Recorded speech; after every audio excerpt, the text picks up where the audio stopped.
Session 2021-22 में सभी का स्वागत है। देखते हैं हमारे टीचर्स की टीम ने क्या आप लोगों के लिए तैयार किया है।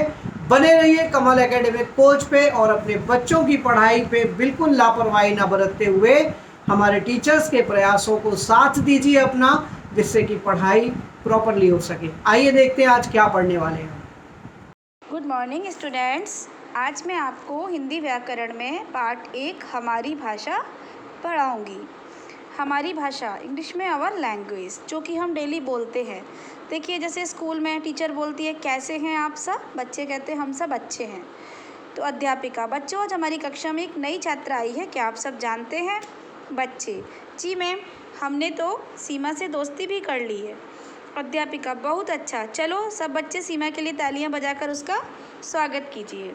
तो इस चित्र में अध्यापिका बोलकर बच्चों से पूछ रही है और बच्चे सुनकर जवाब दे रहे हैं। माँ, मुझे ये सामान चाहिए, लाओ बेटा। चित्र में निखिल लिखकर माँ को अपनी बात समझा रहा है, तो और माँ समझ रही है। तो भाषा क्या है? अपने मन की बात दूसरों तक पहुंचाने और दूसरों की बात को समझने का साधन ही भाषा कहलाता है। भाषा के दो रूप होते हैं।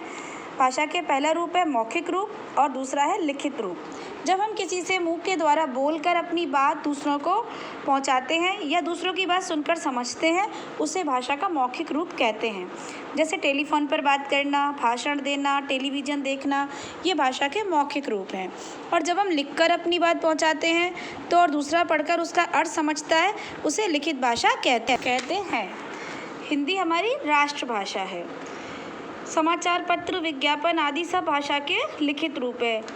हर वर्ष 14 सितंबर को हम हिंदी दिवस मनाते हैं। हिंदी दिवस कब होता है? 14 सितंबर।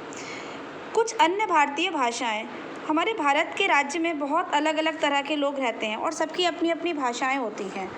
तो हम देखिए, गुजरात है, वहाँ गुजराती भाषा बोलते हैं। पंजाब में पंजाबी, महाराष्ट्र में मराठी, बंगाल में बंगाली, केरल में मलयालम, असम में असमिया।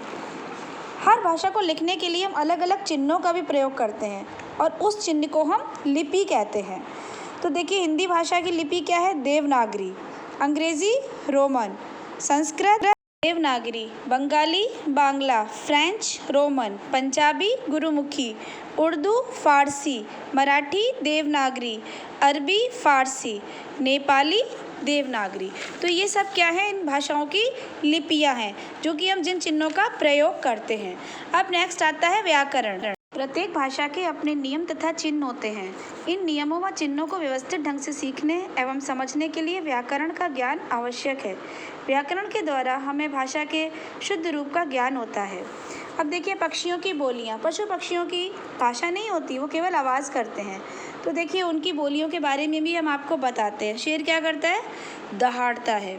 घोड़ा हिनहिनाता है। हाथी चिंघाड़ता है। कुत्ता भौंकता है। बकरी मिमियाती है। चिड़िया चींची करती है, यानी चहचहाना। तोता टें करना। बिल्ली म्याऊं म्याऊं करना और कोयल कूकना। कौवा काँव काँव करना।